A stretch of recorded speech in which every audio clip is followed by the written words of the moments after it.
Welcome to the Coach's Perspective Show on Riverside TV. Every single week we're going to be here to highlight the game of the week, and this week we have two great ones indeed. The first one being John W. North versus Hemet High School, and right now we're joined by the head coach of Hemet, Dennis Gregovich. How you doing, Coach? Doing wonderful. Thanks for having me. Hey, you guys have started off the year pretty well so far. We did 2-1, and hopefully we get a chance to to keep improving that record. Now you guys play a very much improved North team this week. What are your thoughts on the Huskies? They got talent all the way around. Coach Brown's doing a fabulous job bringing that team together, speed at all the skill positions, and they've really improved on defense. So the two that step out to me is the linebacker number 32. He's a load, and the big defensive lineman they have, number 90. And they've got a great sophomore running back. I don't want to butcher his name in any way, but I'll tell you what, watching him last year as a true freshman, one of the best running backs I'd seen in the area, he's going to be a handful to stop, I think. Yeah, I was shocked, and my defensive coordinator, I don't think has slept since he started watching film, and we actually got film on Thursday, so he's been up every day trying to figure out ways to help slow him down. Now, this is your first year at the helm of Hemet, of the Bulldogs. What are you having fun? I'm having a great time. So, that's the biggest school in our district. So, from leaving Tockwitz and moving over there and doing a couple other schools, but to be back at the helm and taking over for Coach Thornburg, who did a fabulous job, really having a great time. Now, 4 teams in your league last year, I believe, made it to the semifinals. Is that correct? Correct. So, and Hemet for the first time, I believe, in 100 years. I mean, that's a long time. It's been a long time for sure. Now, do you want to tell us a little bit about this year's team? What do you have coming back? What's new? Tell us a little bit about the Bulldogs. Well, we have a little bit of, the more experience was on defensive side of the ball, which helps. So we're able to do a little more things than we did last year. Kids understand the scheme. They've been in that system. Offensively, we basically reloaded everybody. So there was only one person and one of the running backs who had played a little bit, but everything else is new. So the whole O-line's getting experience. The quarterback, Jeremiah Graves, moved over from receiver to quarterback. So he's going to give me a heart attack as we go, but he's got a lot of talent. Ethan Leonard moved in at receiver. He's done a fantastic job. He could have played a little bit last year, but he was, a couple little injuries, so he's getting through that. So now, for those of us that haven't seen the Bulldogs play, what's the style of football you like to play? Still spread offense for me. We try and tempo it at times, try and keep the defense on their heels. But as it goes this year, you have to slow it down a little bit so some of the kids can make sure they grasp everything. So every game is a learning experience for us. The more experience they get, the better off we'll get. Now, Coach, you took a little bit of time off from coaching, I believe, and what made you get back into being the head man? I took time off so I could be an assistant coach. It was nice not to have to deal with everything. But Coach Thornburg was awesome. I've known him since I got into our district. He asked me to come over and help run the offense last year, which I did. And then he's going to take some time off to go watch his son play. He's still one of our assistant coaches. Oh, really? Yes, he's staying with us. So he helps out where he can, but it was just too good of an opportunity to pass up. So when they asked me about taking over the position, 100% I was in, wanted to do it. Okay, now let's talk a little bit about your conference. The Mountain Pass League is one of the best. You and I talked prior to this. 4 teams make the semifinals last year. You've got great coaches. Tell us a little bit about those teams that are in your league. Well, first of all, the one that's really just improving, keeps doing a great job, Eric Galliano at San Jacinto. They're playing everybody. He stepped up. They played some big Southwest teams, but they're doing a good job. Coach Steinberg at Beaumont is doing a wonderful job. He's got the Cougars. I believe they're undefeated as well. McManus coming in, Citrus Hill. And like I've always said, unless you beat Citrus Hill, they're still the king of the top. So I don't care what they lose and who leaves. And then Tockwitz is still, I believe they're 2-1, and the new head coach at West Valley is doing pretty good. They're 2-1 also. Yes, it's a fun league to follow. So if you're out there, make sure you check out the Mountain Pass League. Check out Coach Gregovich here. We're going to be here on Friday night. Check out the game of the week between John W. North and the Hemet Bulldogs. Coach, thank you for joining us today, and good luck to you on Friday night. Thank you very much, and we look forward to it. All right, thank you. We'll be right back.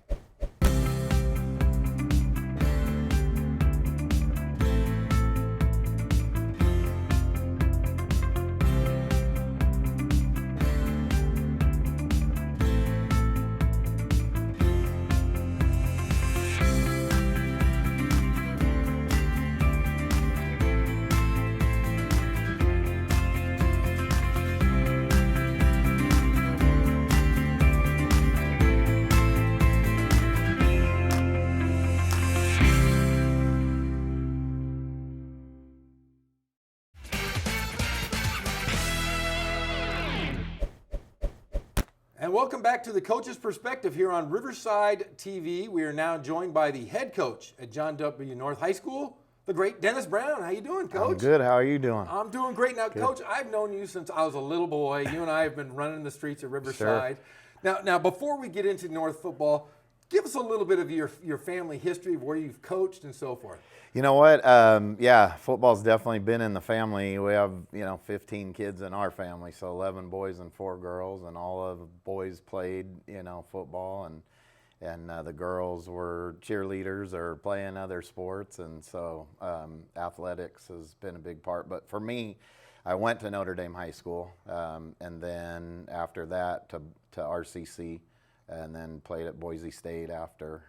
And then when I came back, I started coaching. My brother Billy was the defense coordinator at RCC with Barry Meyer, and I started coaching the outside linebackers.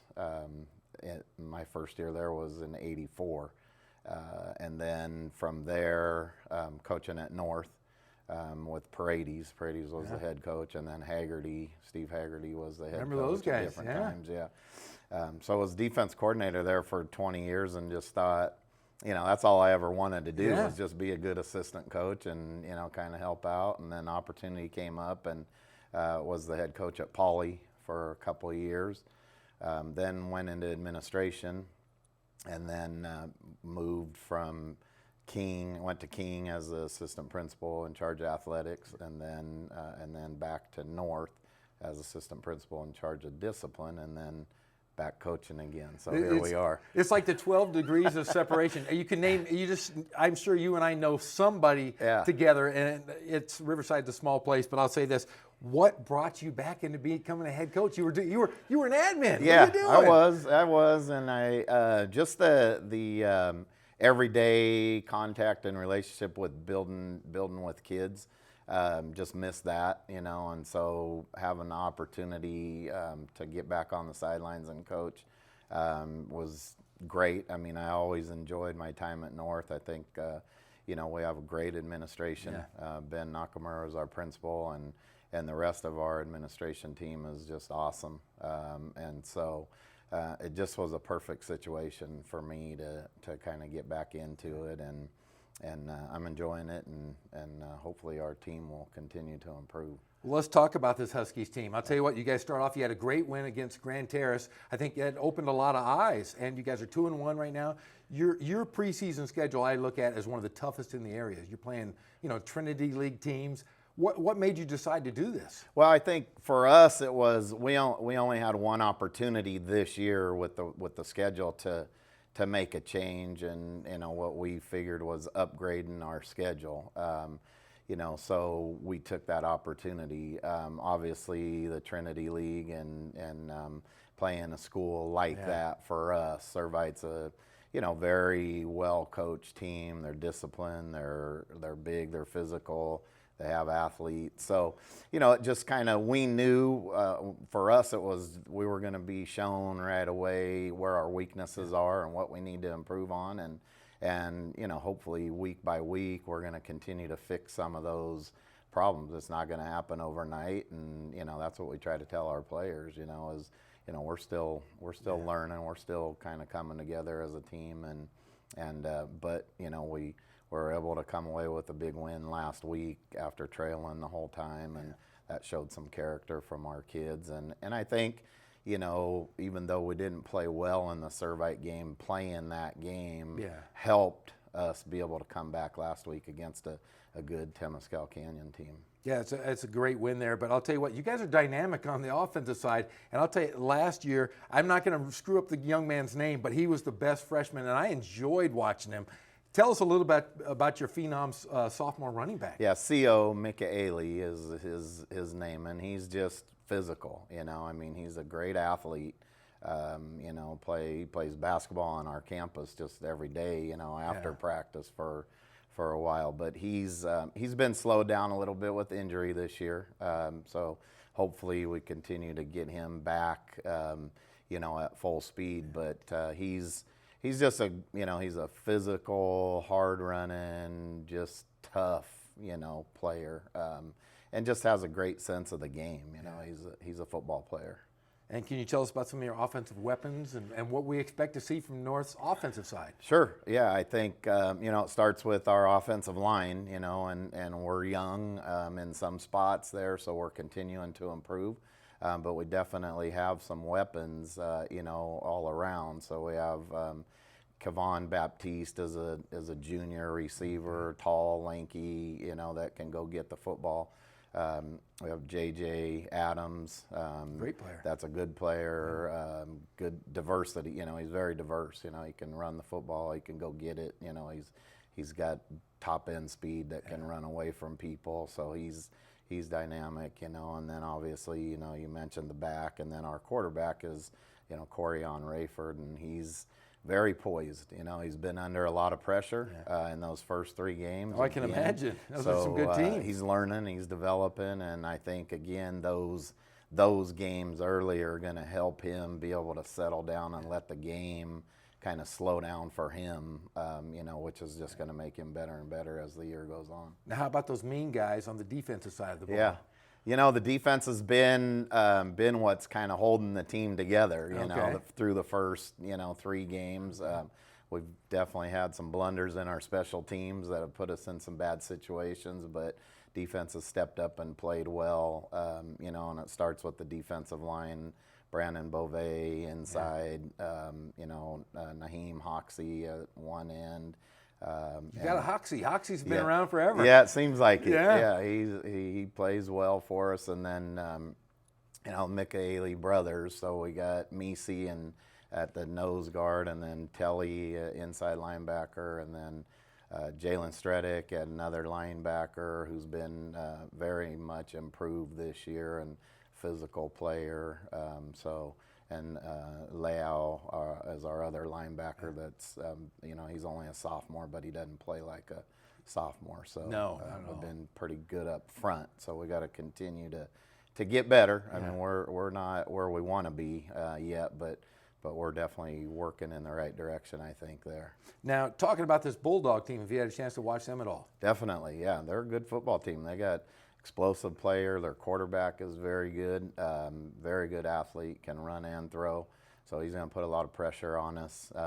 And then they got some receivers that can go get the football, and they always play hard, up front. They're physical and they get off the ball. And so they're going to definitely, create some problems for us. And we, like I talked to the players, we gotta fix us. We got to continue to get better. It's not so much who we play each week, it's us doing what we need to do. So, but they're very good and going to definitely give us some problems, and they handled us pretty well last year, so, it's going to be a big challenge. Thank you, Coach. I can't wait to see the North Huskies this Friday night. He is Dennis Brown, the head coach of your John W. North Huskies. Friday night, North versus Hemet. We'll be right back to talk King versus Poly.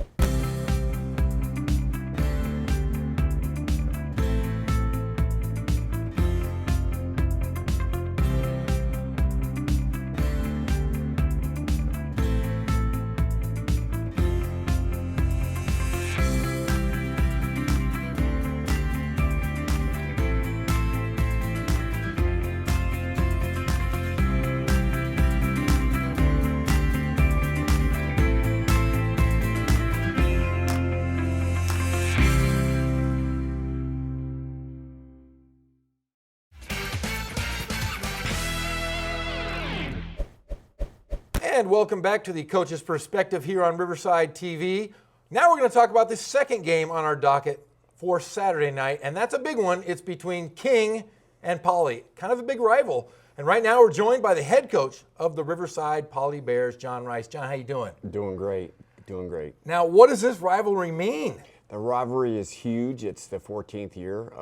It's pretty even. Kings won 7, we've won 6. We play for the propeller. It's a nice actual propeller that comes off and it goes to the winning school, and there's plaques on there if you win, and it's 6-7 right now. And right now we proudly display that in the office, and we intend to keep it.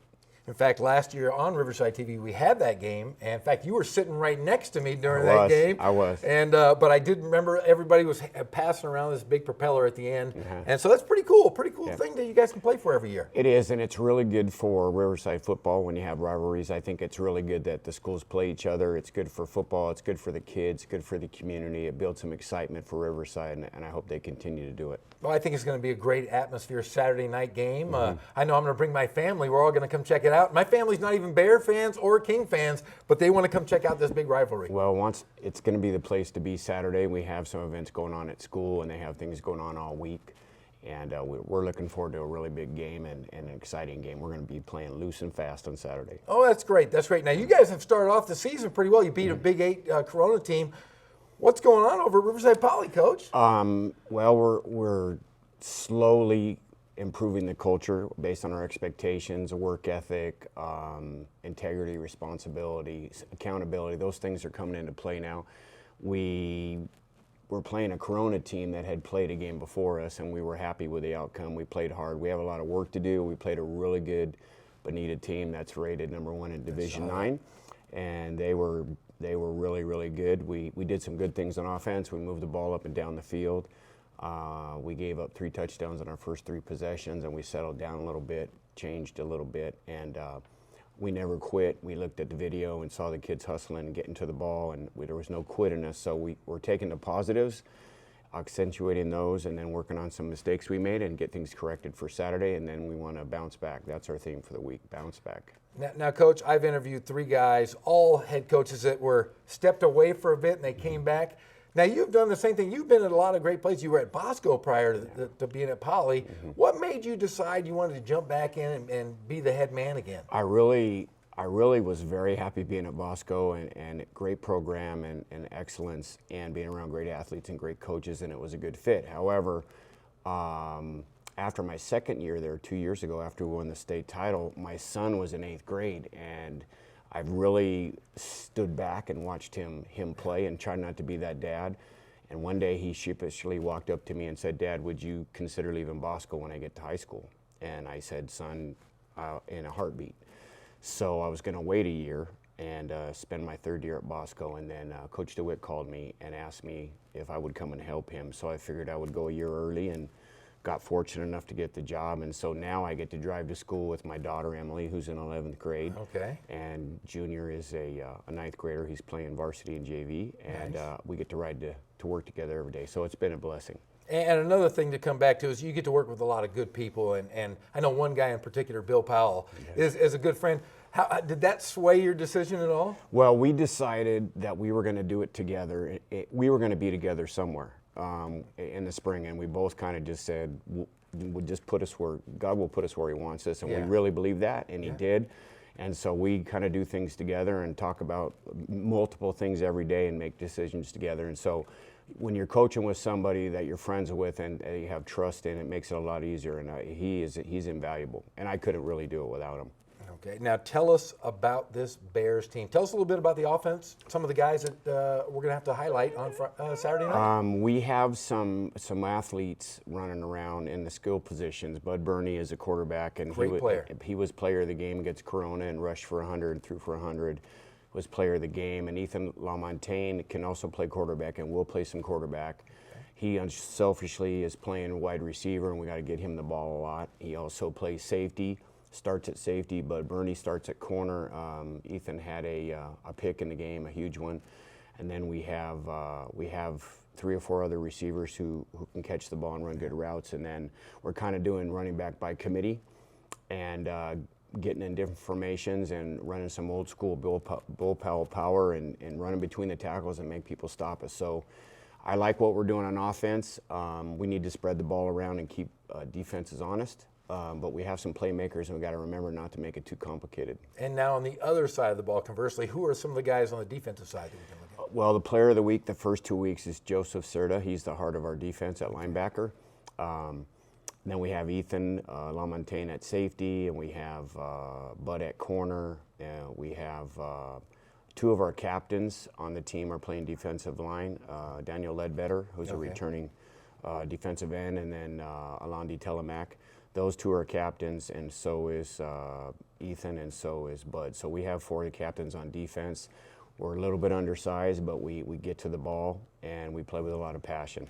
That's all that matters, really. Kids play hard, and they're buying into what you're doing, Coach. Now, can you tell us a little bit about this rivalry? Tell us a little bit about King. I had a chance to watch him earlier this season. Well, first of all, I have the utmost respect for Pat McCarthy. He's been Great guy. He's been a friend for a long time and a very good football coach, and he's going to do what's right for kids. We watched them in 3 games. They played 3 tough games. They're very physical. They're well coached. They have no quit in them. They came back and scored 28 points last week against Paloma Valley. So we have our hands full. If last year is any indicator, it's going to be a great ball game, and I think it's going to come down to turnovers. If we can hold on to the ball and not make mistakes, we'll have a good chance to come out and win. Now, your upcoming schedule, you got a couple rivalries going on this one. we Can you do. talk about that one? Yes, we have Ramona coming up. See, that's and the big one I've always grew up with. That's a big one, but we got to handle one at a time. Yeah. And you can't look past anybody. And again, that's another good one for Riverside football. Yes, Coach it Mush is doing a great job over there, and they got us last year. And so the kids won't need any motivation when we play them. And then after we got to play North, and we're just missing Arlington. We're going to try to get them on the schedule. And that would be great if we could all play each other every year and bring back Riverside football and create some interest. Yeah, it'd be like the old Ivy League when I was growing up. It was, that was the way, Poly Ramona played, Ramona Arlington, North Poly. Those were the big rivalries, and I'd love to see that again. Well, we have 3 of those teams. We'll try to get Arlington, and I think it's good for Riverside football, keep our kids home, create a lot of interest and a lot of excitement. Well, I'll tell you what, I've always been, I shouldn't say I'm a huge fan of Poly because I'm a Ramona guy, but I've always been a fan of the coaching staff, the guys. I remember the Barry Myers, the Mike Churchills, and now John Rice. Well, can't forget Dennis Brown, who That's won, right, who won that's the right, last title. that's right. So there's been some very good coaches there, very high standard. One of the things we've tried to do is build some connection with some of the alumni and get them involved again in the program. And there's a rich tradition. Very much so. Going back to 1890s. Yeah. So we're accentuating that on campus, and the new administration and Mr. Hanson are emphasizing that. We're trying to get some history taught to our students and our community so that we can rely on that, and we're working on that every day. Daryl Hanson played basketball for my dad at Norte Vista years ago when I was a little ball boy back then. So yeah, great administration over at Poly. And Coach, I wish you the best of luck. We're looking forward to seeing you on Saturday night. He's John Rice. He is the head football coach at Riverside Poly, and they are going to take on King Saturday night. Thank you again for joining us here on Riverside TV. Check us out on Facebook, YouTube, Twitter, and your local cable stations. The game will be played at 11 o'clock that night. Thank you again, and looking forward to seeing you next week on The Coach's Perspective here on Riverside TV.